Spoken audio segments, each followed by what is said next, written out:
Mga kabayan, inilabas ni na Senator Rodante Marcoleta at Senator Amy Marcos ang kopya ng binuo nilang Senate Minority Report ukol sa investigasyon ng Senate Blue Ribbon Committee sa katiwalian sa flood control projects.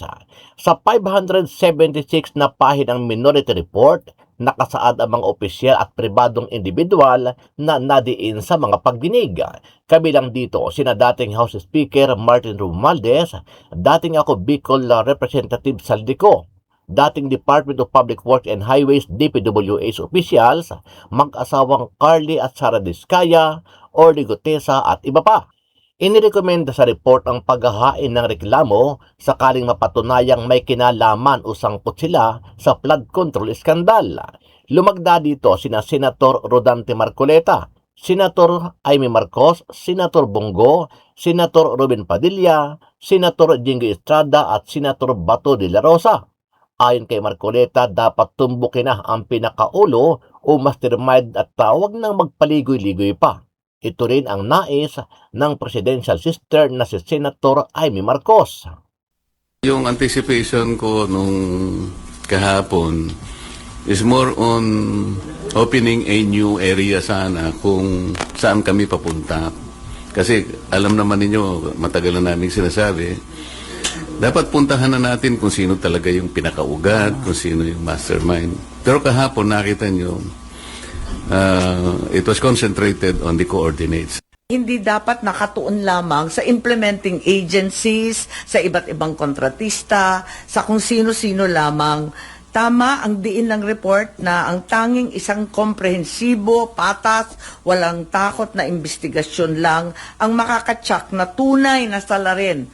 Yung mga mastermind ang dapat managot.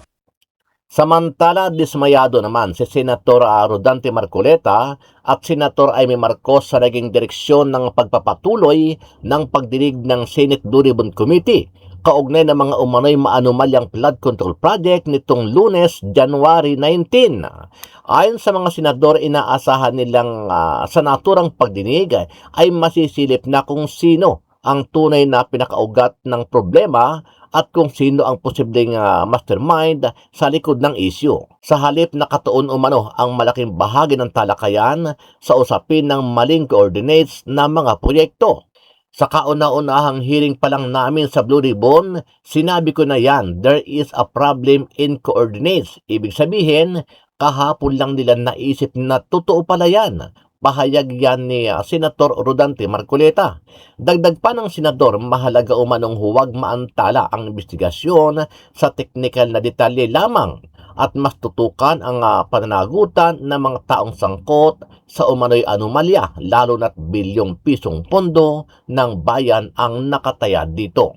Ako, I was a little bit disappointed, personal ko to, kasi sa kauna-unang hearing pa lang namin sa Blue Ribbon, sinabi ko na yun, there is a problem on coordinates. So, ibig sabihin, kahapon lang nila na naisip na totoo pala yun. Ayaw ko sanang magsalita ng makakasakit, pero yun naman ang nakikita ng mga Pilipino. Nakikita naman natin na parang wala namang pagtutuunan nito, imbes na yung mga may kasalanan ay ang matakot, ang mga nag-iingay pa ang sinisindak. Ano ang masasabi mo dito, kabayan? Sama-sama natin panoorin ang buong video at pakicomment nyo po ang inyong mga reaksyon at sariling opinyon. Tapos ang pinakahuling pagdinig ng Senate Blue Ribbon Committee, hayagang nagpahayag ng pagkadismaya si Senador Rodante Marcoleta sa naging focus ng investigasyon. Ayon sa Senador, inaasahan niyang magbubukas ang hearing ng bagong direksyon patungo sa pagtukoy sa tunay na ugat at mastermind ng umunoy ghost flood control projects. Ngunit sa halip, nananatiling nakatuon ang diskusyon sa usapin ng maling grid coordinates. Yung anticipation ko nung kahapon is more on opening a new area sana kung saan kami papunta. Kasi alam naman ninyo, matagal na namin sinasabi, dapat puntahan na natin kung sino talaga yung pinakaugat, kung sino yung mastermind. Pero kahapon nakita nyo, it was concentrated on the coordinates. Dagdag pa ni Marcoleta, personal siyang nadismaya dahil matagal na raw niyang binanggit ang isyu ng coordinates, maging sa kauna-unahang pagdinig pa lamang ng Blue Ribbon Committee.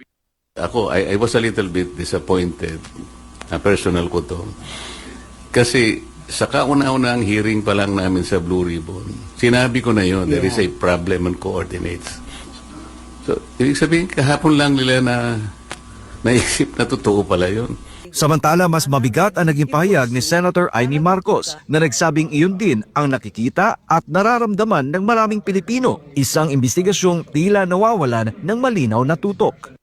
Ayaw ko sanang magsalita ng makakasakit, pero yun naman ang nakikita ng mga Pilipino. Nakikita naman natin na parang wala namang pagtutuunan nito, imbes na yung mga may kasalanan ay ang matakot, ang mga nag-iingay pa ang sinisindak. Marinding sinuportahan ni Marcos ang Minority Report na nagsusulong ng isang komprehensibo, patas at walang takot na investigasyon, hindi lamang sa mga implementing agencies at kontratista, kundi hanggang sa umano'y mga mastermind. Hindi dapat nakatuon lamang sa implementing agencies, sa iba't ibang kontratista, sa kung sino-sino lamang. Tama ang diin ng report na ang tanging isang komprehensibo, patas, walang takot na investigasyon lang ang makakatsak na tunay na salarin.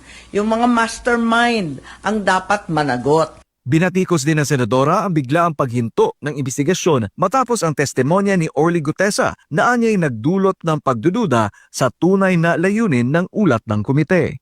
When a finger points to the moon, we have to look at the moon, not the finger. Isa sa pinakamabigat na puntong binanggit sa pagdinig ay ang 30 Tamarind Street, ang umano'y drop-off point ng 1 bilyong pisong binanggit sa testimonya ni Zaldico na ayon umano sa kanya ay personal na itinuro ni Martin Romualdez. Bakit hindi natin tawagin kung sino yung may-ari? Nasaan yung kontrata nasaan yung discontract? Di ba? Nabanggit lang ang pangalan ni Martin Romualdez, natapos na kami.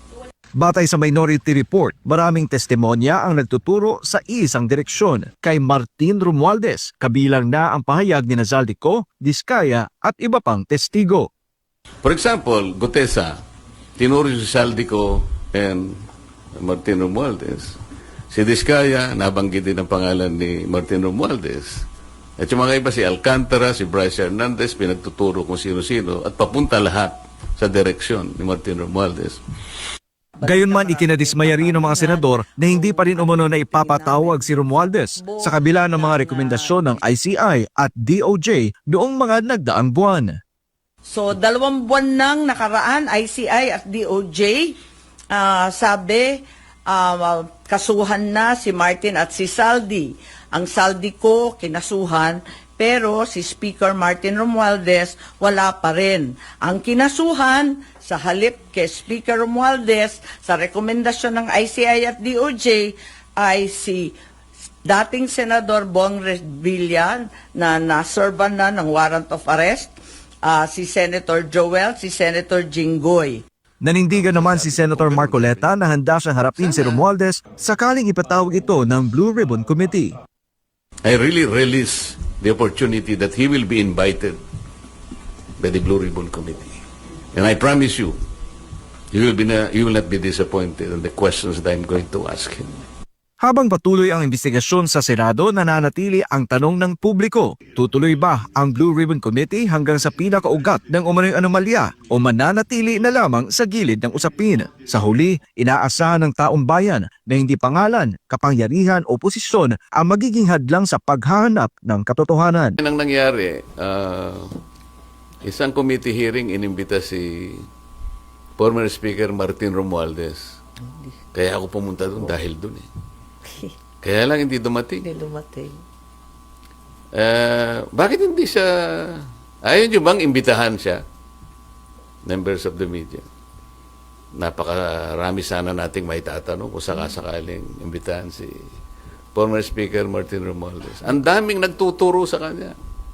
Tsaka nandito lang. Diniscredit niya. Alam niya ba, kayo ba'y may kopya ng kanyang affidavit na i-file sa ICI?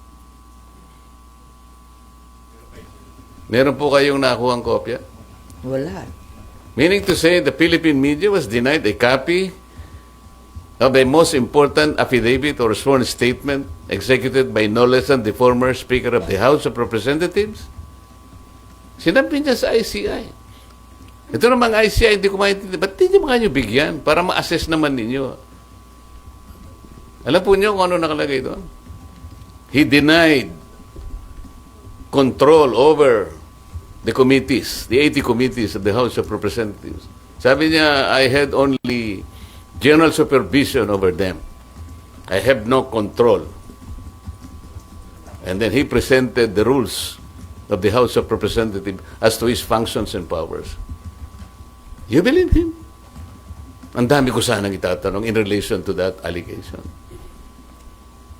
I really relish the opportunity that he will be invited by the Blue Ribbon Committee. And I promise you, you will not be disappointed in the questions that I'm going to ask him. O, ayaw naman nyo yata eh. Di kayo kumikibuan. Sir, paano ba yun? Ini-invite siya pero hindi naman siya dumarating, sir. Bakit kaya? Kasi sasabihin na naman lang, interparliamentary courtesy. Alam niyo, pagka ganito kalaki na ang problema, will you rely on the interparliamentary courtesy concept? Courtesy lang yun eh. Now, we're talking about our nation. We're talking about our people. Kung paano nilimas ang kabambayan. You rely on the courtesy? Sir, so would you rather have him subpoenaed? Sana kayo, gusto nyo. Para naman lumakas ang loob din namin. Lagot kayo. Lagot kayong Kasi lahat. kami, gusto rin namin na suporta ng media. Kasi sabi ko nga sa inyo, huwag naman kayo magagalit sa I felt a little bit disappointed nung ipresenta ko sa iCare in Quezon City. December 11. Kala ko naman Eh, may kasama niya. media Kasi naman may, kasi may doon. media doon eh. Siguro, hindi naman kasing dami ninyo. Siguro, 1/3 of this, siguro nandun. Nag-iwan naman ako. Kasi hindi naman ako yung host. The host is the NCPAG of UP. Nino? Nino daw?